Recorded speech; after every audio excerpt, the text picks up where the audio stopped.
So as you're probably aware of, Garth Brennan has been sacked by the Gold Coast Titans a few days ago, and I think every man and their dog's got an opinion on the Titans at the moment, and that includes me. But I thought, let's step back and not talk about them being relocated or talk about who they should sign as coach. Let's talk about who they've signed as players. I'm going to go through all of their recruitment over the last few years, and I'm going to give them a pass or a fail mark. Now, I've got to admit, the Titans, they're not generally a team I talk about too often. I mean, I'm not going to say they're irrelevant, but they're kind of irrelevant. They're rarely in the 8. They rarely win games. So there's no real reason to talk about them. It's not like the Roosters or like even like the Knights and stuff who are kind of rebuilding. The Titans are kind of just there. So sometimes I just forget who they've actually signed over the last few years. I think back and I go, oh yeah, they signed Nathan Peets and Ash Taylor and a few of those guys, but that was actually a fair while ago now. Now, through the help of Zero Tackle and Wikipedia, I've gone through and I've compiled a list of players the Titans have signed. But before we get into the grading of the players, I just want to go through some figures that some of these players have signed for. Zero Tackle's got them listed, and it kind of paints a big issue for the Titans, in my opinion, in the fact that they're overpaying players and they're not getting results from them. So there's only like 5 players that have actually got a figure on here, but I know a few others have got some speculated ones. But it says Shannon Boyd under 600,000. I know he's played for Australia, but that's a lot for a bench prop at the moment. That's what he is. Ryan James is on 700,000. I mean, he's injured quite a bit, but he hasn't even played State of Origin or anything, and he's on 700,000. I understand he's a great player. But then you have Kevin Proctor, who's won premierships, played international games. He's on 550, and he's not really producing that much. Ash Taylor, $1 million a year. That is crazy amounts for Ash Taylor. And then finally, Jared Wallace for 600,000. Initially, some of those guys like your Ash Taylors and Jared Wallaces, pretty good signings, but with the upgrades that they've signed, I'm not sure that's good value for money. And essentially, that's what I'm going to be talking about today. Value for money with the Titans. Are the Titans getting it from their players? Nope. Let's start with 2017. So for the 2017 season, the Titans, they signed Joe Greenwood from England. They also signed Dan Sargentson from England, Kevin Proctor, Jared Wallace, Dale Copley, and Chris Greaveswell. I think that's how you pronounce it. I don't know. He was only around for a little bit. Actually, I kind of remember signing him on career mode of Rugby League Live 3, and he ended up being really good. So maybe the Titans saw a bit of potential in that. I hope not, though. I hope they wouldn't be taking tips from Rugby League Live 3. Or 4, for that matter. Anyways, enough about the video game. Let's talk about the players. Let's start off with Joe Greenwood. Now,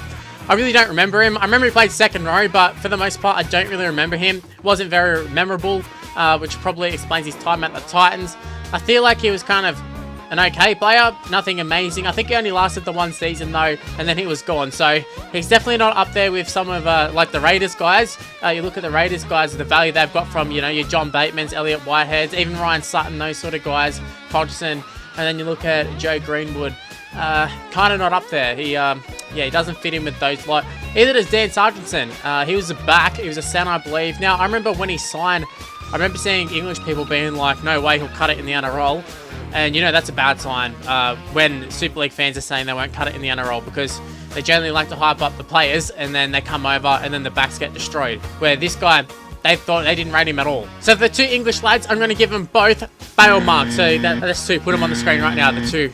Yep. For that season, they also signed Kevin Proctor. Now, you would think, like I said earlier, he's an international player. He's won premierships. Big signing from the Storm. However, I think at this point, you got to say he's been a bit of a failure at the time. Not a failure, a disappointment. He's not been terrible, but just for his output, it hasn't been good. And, I mean, as soon as he signed, he got done with that cocaine stuff with Jesse Bromwich. And, I don't know. I don't think it's been a good signing for the Titans. So, he's going to be another failure. I don't like it. Now, onto the next player. I'm actually going to give a tick of approval. It's Jared Wallace. Now, I talked about him briefly earlier. He's on 600,000 at the moment, reportedly. I don't think that's good value, but for what he's offered over the years since 2017, he would have signed for very little. He was just like a bench player for the Broncos. The Broncos chased him hard to get him back. That's why he ended up signing for the Titans 600,000, because the Broncos wanted him back.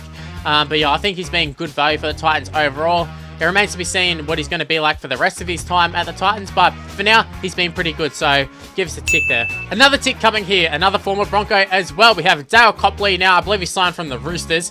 Now, he's not an outstanding player or anything, but for me, I feel like for his role, he's been a pretty good role player over the years, centre or wing. So for what he is, I'm going to give him a tick just because you don't really expect too much from him. So there we go, there's the tick. And I think the last play is pretty clear-cut. Chris Greaveswell, I think he played 4 games and he got himself in trouble and got sacked. So yeah, what can you say about him? He's been sacked from every club. I think he's pretty much blacklisted from the NRL. So, yeah, a big X for that. So for season 2017, I've given them 2 passes and 3 failures. It's not a good record so far. Yeah, not the best of starts for the Titans, but, I mean, it's the Titans. They're kind of used to that. Now, moving on to season 2018. This is the season that Garth Brennan took over. He took over from Neil Henry. Neil Henry had them going half decent, and then Garth Brennan came in and... yeah, they haven't been half decent at all. So it'd be interesting to see who they actually signed this season, kind of where did it go wrong. First up, the first player, outstanding, Jai Arrow. It's crazy to think he's only been at the Titans since last year. Feels like he's been there for a fair while. I mean, he's just made his debut for State of Origin. Wouldn't be surprised if he plays for Australia later in the year. He's definitely a big tick. He's got the tick of approval. He is an outstanding player, one of the best locks in the game. So that they got him for pretty cheap from the Broncos, just looking for an opportunity. That's the perfect signing for the Titans. I think they need to stop worrying about trying to sign these big marquee signing and look for players who are going to give them good value and sort of create their own stars. The next player is Bryce Cartwright, quite a controversial player. I mean, we know he's got talent. He obviously has talent. He's got a lot of skill about him, but I think overall he's still just, he's not that good of a player. I mean, he's been playing for a few years now. I remember a few years ago they were talking him up State of Origin. Now he's fairly lucky to even be making the Titans side, and he's actually in the starting side this year, which I think kind of says it all about the Titans. He has improved a little bit, but man, he is still rocks and diamonds with mostly rocks. His defense is absolutely shithouse, and for that, I'm going to give him a big fat X. The next one's a funny one because when he was at the Titans, he was at the Knights. I thought he was shithouse, but he's gone to Manly. He's actually been quite good. It's Brendan Elliott. He's actually been the perfect stopgap player for Manly at the moment, but for the Titans, it wasn't too memorable. I don't really remember him too much. I mean, he wasn't half bad, I guess, but just purely because I don't really remember him, I'm going to give him a fail, but I mean, you could easily give him a bit of a tick there, but I'm just going to go with the fail. Now, the next player also came from Penrith like Bryce Cartwright. He was also kind of hyped up as well. Not the same like Bryce Cartwright. This guy actually showed it. He was actually quite good for Penrith. It's Leilani Latu. I don't really know what's going on with him at the Titans, but from the second he stepped foot in the Gold Coast, it just seemed like it all went to shit. He finds himself in reserve grade, and I'm pretty sure they signed him for a decent amount of money now. I don't have any figures, but this was the player I was alluding to that there are some figures being thrown around. I think it was 500,000, something like that. At least it was an upgrade from the Penrith Panthers. I just feel like he's probably too good to be playing reserve grade, but maybe he's not. I don't know what's gone wrong with Leilani Latu, because he definitely was playing decent football for Penrith. And like I said, from memory, he signed for a decent contract, so you think they'd be trying to get the most out of him. So I think that one is another pretty clear-cut failure right there. Signed him for big money, and he barely plays. So there you go, Leilani Latu, an X. Now we move on to Branko Lee. Now, I believe he was a mid-season signing. I know he's definitely a mid-season signing, because he was at my Bulldogs. I watched him play, played a few games. He was great in attack. Defense was absolute shithouse. Found himself in reserve grade. And this is in like one of the worst Bulldogs team. Not as bad as this year, but one of the worst Bulldogs backlines in the Bulldogs history, and he couldn't even find himself a spot there. Goes up to the Titans and doesn't really get any better. He's in and out of first grade. This year they tried to play him on the wing. That lasted about 2 games or something. And yeah, finds himself back in reserve grade.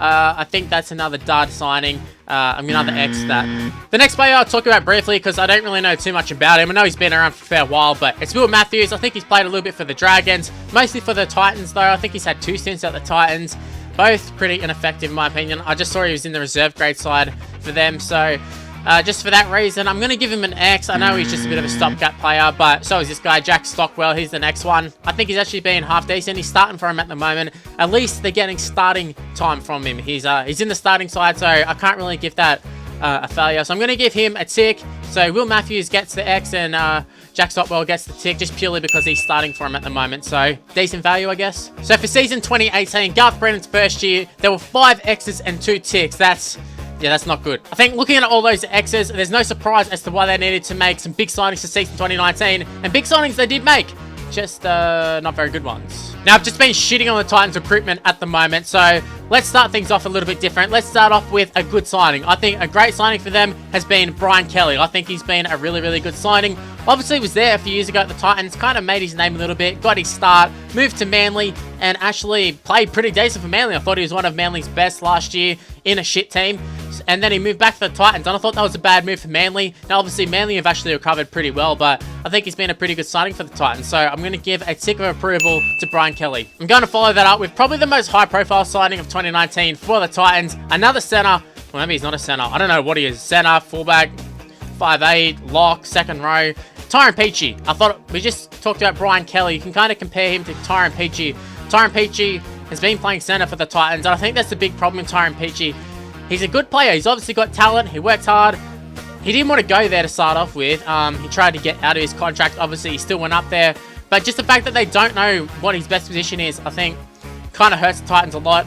And also says to me, they probably shouldn't have signed him in the first place. They should have just let him stay at Penrith. It's where he wanted to be. Quite frankly, I think it was a stupid signing. I mean, you don't even know what his best position is, and yet you're throwing big money at him. It's great to have someone who's versatile, but the fact that after all these years in first grade, he hasn't even locked down a set position, I think it says a lot about Tyrone Peachey at this point. So yeah, for Tyrone Peachey, a big X, no value for money for me. Plus, there was a lot of talk about him getting let go back to Penrith anyways before the June 30 deadline, so I think the Titans even know this was a shit signing. Now, this next player, he wasn't a super high-profile player like Tyrone Peachey, but he did have a pretty decent season for the Storm last year. He was in and out of first grade, but they swapped between himself and Brodie Croft. They ended up going with Brodie Croft, but this player is Riley Jacks. I thought he was okay.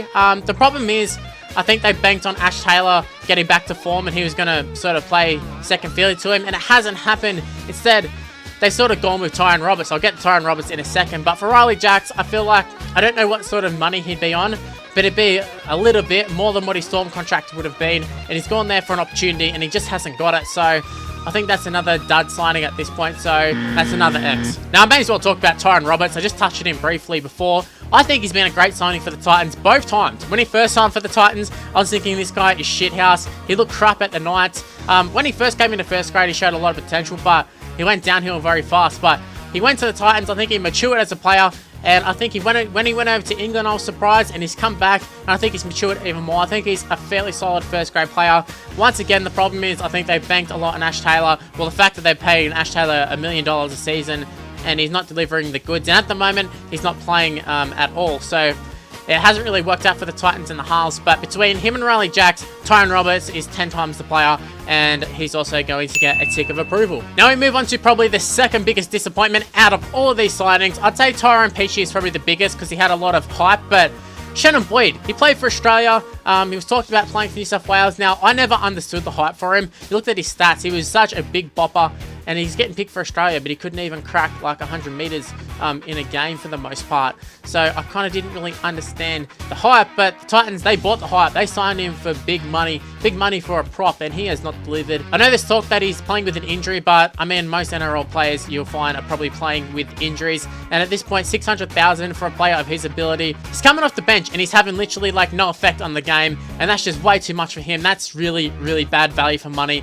So I'm going to give Shannon Boyd an X. Actually, give him 2, 3, 4 X's. Quite frankly, I thought he was going to be a bad signing, and he's turned out to be a bad signing. Now we move on to the last signing for 2019. Now this one, it's an unknown one. Callum Watkins. He signed from England. There's a lot of hype about him a few years ago. A lot of teams, well, not a lot of teams, but a lot of fans would see him play for England and go, oh, we should come back to the NRL. Kind of similar to Ryan Hall, and also kind of similar to Ryan Hall. He's come back in the back end of his career. I believe he's had a pretty big injury, and from what I can gather from English fans, he hasn't really looked the same since coming back, but I'm pretty keen to see him come out here. At least he's going to have some experience. The problem being is that the Super League backs don't seem to fare too well in the NRL, and also he's coming back from an injury, and yeah, his experience is in a subpar league, so coming out to the NRL, I don't know how much his experience means. I don't know how much he's going to be able to teach these guys. I think at this point it'd be unfair to actually even give him a grade. I don't even know if he's even in Australia at the moment, but I hope they haven't paid big money for him just because of the injury question marks.